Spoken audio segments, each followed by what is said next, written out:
So Papa Pepper once again, guys. Normally I don't really get this decked out for bow hunting, but I figure I'm still gonna get my arms with some mud, take one of these broadheads and see if I can't go get a big doe for the family. There's so many does around here, and we're gonna see if we can't get a good one tonight. And then tomorrow I'm hoping to go trout fishing, just part of, you know, hunting and fishing and using those things as a way to provide for the family. So I'm gonna get a little more mud, load this crossbow up, and see if I can't stalk through the woods for some bigger prey. All right, I'll keep you posted.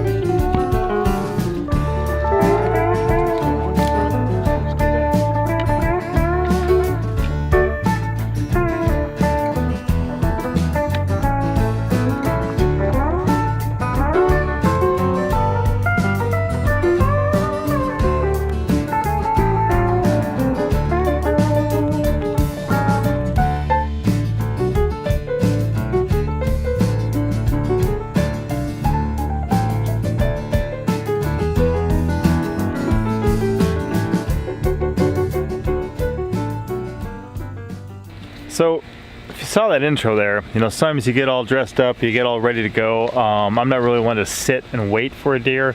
I'll just kind of head out into where I think they are and see if I can't stalk them. And that time I got covered in mud, went on out, tried to do something, you know, nothing happened. And then a little bit of time passes, a day or two, and all of a sudden, you know, I'm sitting in the house here, and I step out, and right over here next to the shipping container is the doe that I've been waiting for. She's been hanging out for a lot of the year, and she you know, just kind of disappeared as soon as season opened, because that's what they do, right? But I saw her and she was out here, so I actually came out like still in my slippers. You know, I was probably dressed, I don't know, something like this, maybe I had a camouflage shirt on.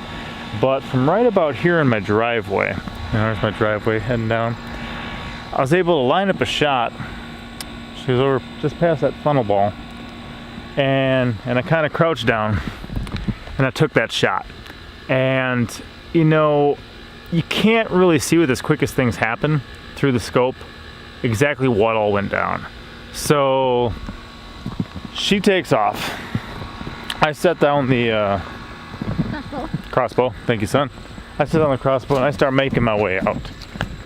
When I get out to the site of what, you know, where the impact should have been, where I should have shot her, I wasn't really seeing anything out here. I wasn't seeing any blood, wasn't seeing any bolt, you know, the arrow.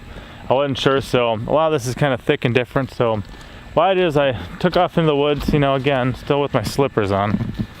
And I'm coming through this way, over Greenbrier, over Deadfall, coming in this way. And I'm looking, and I can see about, you know, 100 feet, more than that. She's up there, you know, heading out. So I'm like, okay, I'll wander around up there for a while, see if I can figure anything out. I never see her go down. I don't know which way she went. I come back this way. At this point, you know, my kids are excited. My wife is out there, and I say, look, I'm gonna grab some real shoes. I had my boy bring my boots out, so I put my boots on and gave the kids, it was getting dark, you know. So I said, I want you guys to come on out here, search around, see if you find any blood, see if you find any arrow. You know, I'm gonna head back out. So I went back out for a while, didn't come up with anything. I'll show you where I was in a second. But then I come back and say, you guys find anything? And they said, no, well, yeah, we found something, but it's unrelated. And my wife had caught a baby copperhead and put it in a jar for me, right? Crazy stuff.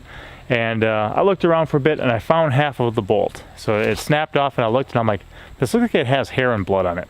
Brought it back to my wife, she verified that. I said, okay, well, we got some blood. So eventually I wind up grabbing my boy and we grab our dog, and our dog is not a tracker, you know, it's just a dog. But I let it sniff the bolt for a while, and I brought it out in the woods, and actually that was, you know, the second time later on I grabbed her, but I had gone out all over this stuff myself. I'm looking around, I can't figure anything out. I'm thinking maybe it hit the property line and cut right and went down in some stuff. So went down, checked that out, thought maybe it jumped into the other neighbor's field, wasn't finding anything out there. Went down, talked to my neighbor on the south side and said, look, I just shot a doe, I think she's out there. And you know, at this point I've got 5 deer I've got with rifle in hunting season, and every single one of them, you know, I got one deer already with a crossbow, and every single one of them I got. So here's where I'm putting up the perimeter fence, right along here and right along behind me. And this is kind of the area where I'd seen her come out. So when I was up by myself, you know, I'm like, man, I bet she came down this way and took off towards the edge. It just seems like what would happen. So I'm back and forth across this entire field here that my neighbors got. I kind of checked mine a bit, but the probability was much less. I checked through the woods here a little bit, head through everything here, just back and forth, trying to listen, trying to look. Is there broken branches? Is there fresh poop? Is there fresh hoof prints? Is there blood anywhere? Can I hear anything? And then I figured, you know what? This is kind of somewhere they run through. Like, what happened? You know, did she cut through this way? So, you know, here's where I'm fencing the perimeter. Here's where I went down to talk to my neighbor. And I thought, you know what, maybe she jumped right through here. Deer do that. Searched, you know, took a peek, took a listen, didn't see anything. Searched back and forth along this whole thicket on this side too. And that's when I went back, got the boy, got the dog. I said, this is, you know, this is ridiculous. I mean, something had to happen, right? So I know that I got a bloody bolt. I know that at least hit the deer. It's got hair on it, so I'm like, something had to happen here. We grabbed the dog, and as we come out with the dog, about one of the last places we found it, we actually did find some blood. So that was good. I'm like, okay, I have some sort of a blood trail at this point, right? And I mean, like I said, I was back and forth through a lot of this stuff. We get the dog, and here's the problem with that, is that when we find the first blood, it's still up in here. And the second spot of blood I actually found, the dog didn't sniff it out, I actually found, but the second piece of blood, spot of blood, was right here. So I don't know if I can still see any of it. Can you, boy? Not yet. But right down here is where we had a line of blood. The other one was maybe 30 feet up that way. So I'm like, okay, I got about 30 feet up that way, then right here. And here is like a T intersection. Heads the way I thought it might have headed. Heads to where we ran a bulldozer through here. So we got stuff piled up, and I'm like, I don't see it jumping into that if it's wounded. And we got it heading that way. Took the dog all around in a lot of this stuff. Like I said, it's not a dog for tracking, but it did find the first blood for us. And then we found some more blood, and I'm like, okay, boy. I'm thinking this blood here was at an angle, and I'm like, so it would have made a left turn. I said, let's go figure it out. And I began kind of coming up through here, and I said, you know what, if that deer came up, I can't remember if it was right here or if it was farther up, but I'm like, no, I think it was right here. I'm like, I think here's where it would have jumped in.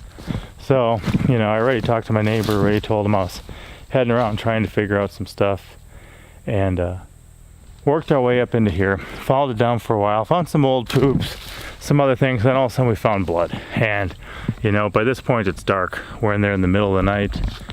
We find some blood, and it's like a spot, and then a spot, and then and by spot I mean there's some splatter. It's not just one drop, but in a very short area there was quite a bit of blood. So I'm like, I don't even know where I hit this thing, but I definitely hit it. It's definitely bleeding, and now I know which way it's heading.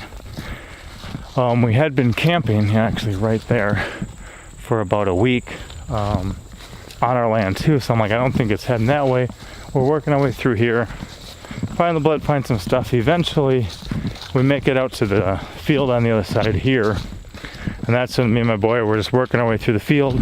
We found a nice cute little baby rough green snake, gave that to my son to hang on to, worked our way back through, finally saw the deer down here, and got it on the edge of the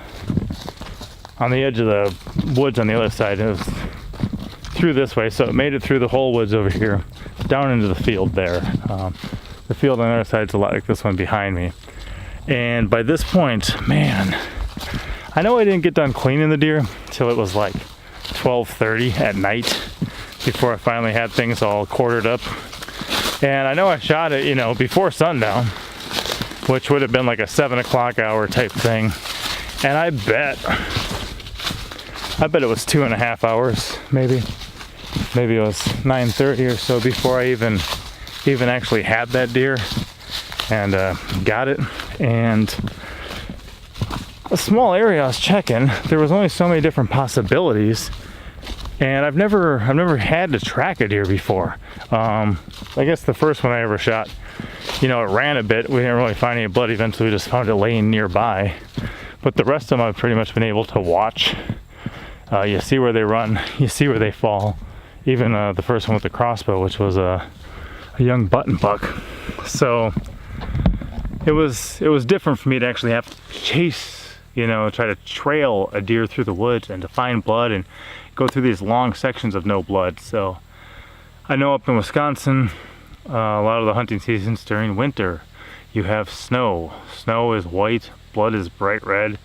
Easier. Even the footprints, the trails, you know, through the fresh fallen snow. That works. I never hunted up there. This is only my 3rd season, and you know, gun season hasn't even opened yet. But that was my 7th deer, and I thought too, like, every single deer I've ever tried to shoot, I've shot successfully. Every single time. I'm like, did I really completely miss this thing? And I'm like, you know, I wasn't going to give up. And sure enough, I found the broken bolt. I found, you know, the blood and the hair on there. I said, okay, this thing, it went straight through this deer because it was quite a distance behind where the deer was. And I hit it back through the front, but it wasn't enough to drop it. It wasn't enough to, you know, take it out right away. And then we had to search for so long just to try to find something, and I'm like, I know it has to be somewhere. Then we found the blood, and the blood's like at a T intersection. I'm like, that really doesn't narrow it down much for me. But we began working, and like I said, my son, after I grabbed him, he was there with me the whole time. So we spent a lot of time that night walking around the woods, looking, trying to find blood, trying to, you know, see if we could find fresh manure, just different things. Which direction did it go? And because of our perseverance, you know, I didn't just kill a deer or maim a deer and have it go off into the woods and die. I was able to successfully harvest the food for my family. Every deer is going to die anyway, tons of them. I mean, you know, a lot of people are against hunting because they don't want to, you know, kill animals and stuff. It's like, well, are you against driving?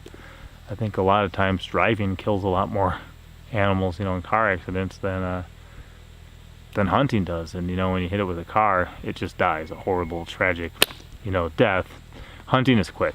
A lot of times the animal's eliminated right away, it's successfully harvested, and it goes to a purpose. And much like a lot of the, you know, natives before us in these lands, just have a respect for that animal, to use as much as we can. You know, we eat the meat, we give a lot of our stuff to the chickens and the other animals we have here.